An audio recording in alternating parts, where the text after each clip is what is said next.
This video is about some approaches to take for how to learn the material in Biology 313. This includes metacognition and the growth mindset.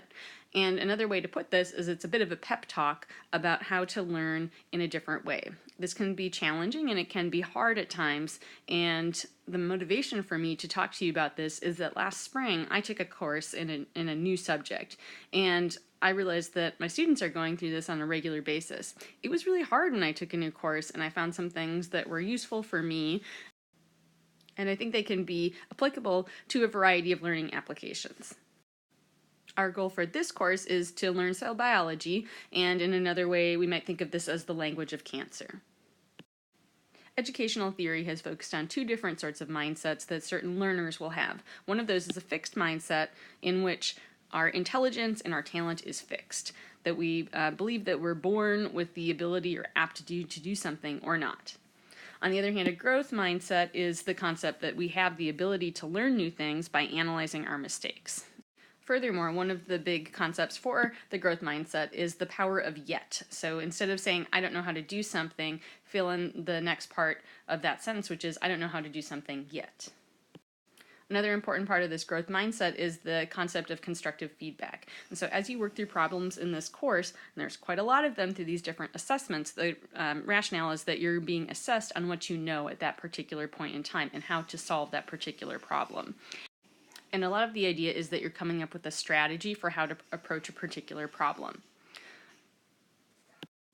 The overall goal for this course is that you're going to take those assessments during class, during our individual class sessions, and come up with that strategy, take notes, record that. Then you're going to see questions of a similar design on the exam. And this growth mindset is really popular in the field of educational research, and this is permeating into elementary schools, middle schools, high schools, college. I want to provide you with some evidence just in case you're interested. This will never be on an exam or other assessments. So if you want to learn more about this, check out a TED Talk by Carol Dweck.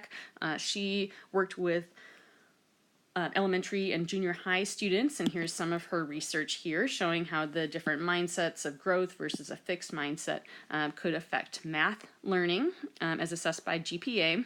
Then here's another resource if you just Google growth mindset college students PERTs or the Pathway Transformation Initiative growth mindset. These are about college programs. There's evidence that the growth mindset leads to an increase in neuronal connections as we do challenging problems and force our brain to work in a different way than it has before. So here's the pep talk part of this video. Basically, let's think about success from cell biology and in this course. So that could be a grade on an exam. And there's a lot going on behind the scenes. This is the same sort of stuff that you know already is going on behind the scenes for someone who's learning a musical instrument or who has success in sports. And basically, these are the things that need to be managed to be able to get to this point. And different people in different situations are going to have a variety of degrees of which of these things are a factor. Also, if you like this kind of thing, Sylvia Duckworth has a lot of great materials if you just Google growth mindset. The process of learning is iterative. In other words, it takes many iterations or repetitions or trials to get to the point where you really master the material. It is not linear in many cases. This figure here shows some of the steps in the process of learning. So here's the question that one is confronted with, then this process of trying to figure out what the answer might be, coming up with an idea, and then it could be correct, and then you've mastered it. Or that could be incorrect, and that means that you've got to go back to thinking about that question again, mulling it over, and then working through what the possibilities are and getting to the correct response eventually. And basically this point here, you might need to consider what your resources are, if there are other people to reach out to like me or your classmates, or if there are some other resources you could use. The iteration part is really important for Biology 313. So in particular, the assessment 2 questions, which are often very challenging, those you will see again in a stylistic or very similar form on an exam. And so the idea is that you learn by making mistakes during our class periods, and then you can demonstrate that you have mastered it on an exam. In our class periods, it's low stakes. So those questions are not worth a whole lot of points. On the exam, it's higher stakes, that they're worth more points. Here are some tips about how to use metacognition in your learning process, and also some specific questions to help you solve problems. Especially these are relevant for assessment 2. So be curious, be reflective about what's working or not, be patient with yourself and others, think about that power of yet, I haven't learned this yet, and keep some records. So you have kind of a trail of breadcrumbs to follow when you go back to look at this later. So here's some questions to kind of break down the problem. So first thing is, what's this question asking me to do? Am I comparing and contrasting? Am I defining? Am I labeling?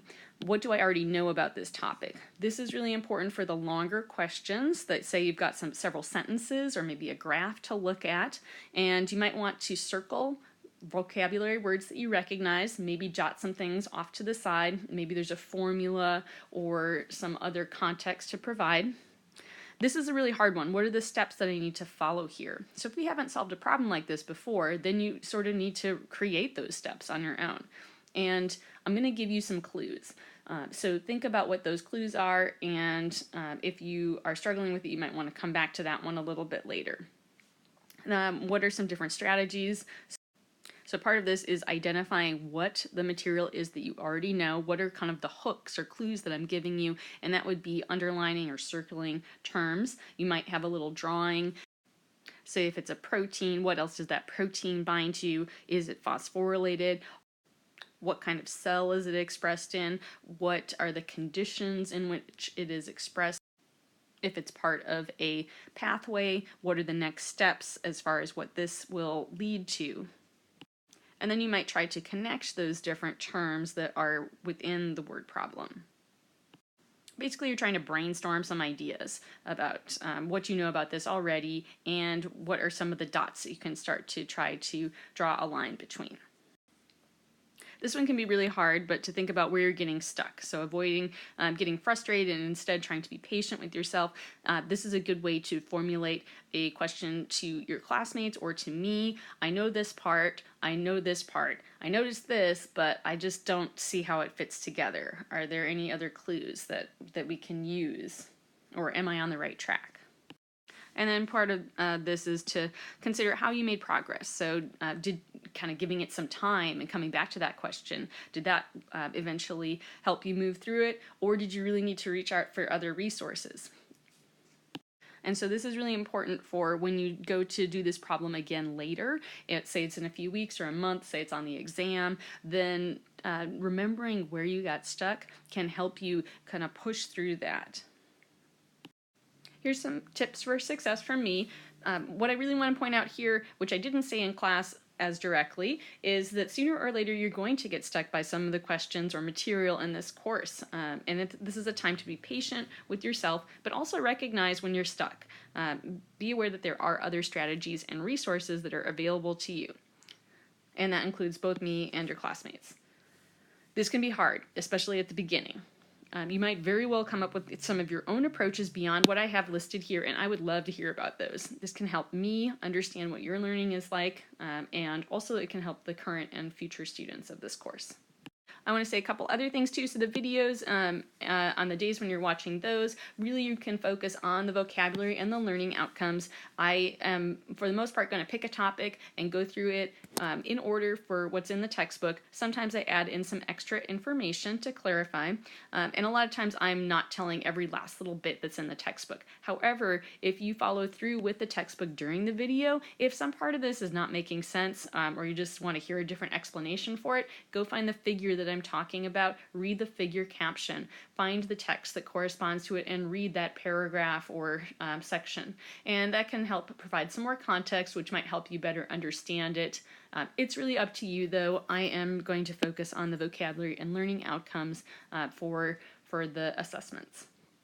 But some people really benefit from hearing that context. Other people don't, so it's up to you. Okay, let's talk about a couple other things. So let's say you're watching a video. note any questions. I would really encourage you to have that textbook open, flip through that, make stars and notes. You might take some screenshots while you're watching the video and paste that into a Word document where you're typing in the vocabulary or learning outcomes. You could also use it as a quiz. So basically the idea is to find a system to keep track of the material. I think the screenshots can be really useful to just kind of have a visual reminder about what that particular part was all about instead of just text. And you guys have lots of resources for how to use the videos. You can pause and rewind them. Know that it will probably take you longer than the set amount of time for each video to go through, so just be aware of that. You could use closed caption, although I want to emphasize that those are auto-generated by YouTube. I do not type those in, and I've noticed that there are definitely typos and sometimes some strange words that pop up, and although for the most part I think it does help to see that text while you're watching the video. Totally up to you. You can change the speed on the YouTube videos as well, either increase it or decrease it. There's practice questions in the textbook, so this is another good reason to have that textbook open. The practice questions are in the margins, and I sometimes will use those exact questions or modified ones for assessment too.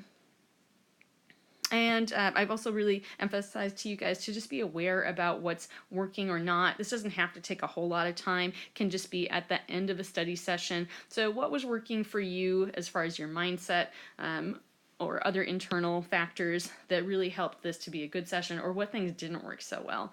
What about external conditions? You guys are pros at this already, so is it best to study in a particular location or at a certain time of day? Sometimes you don't have those options, but just to be aware of those, and especially understand that with the videos and this different sort of learning style, then this might be some different internal and external conditions than you're used to having for your successful studying.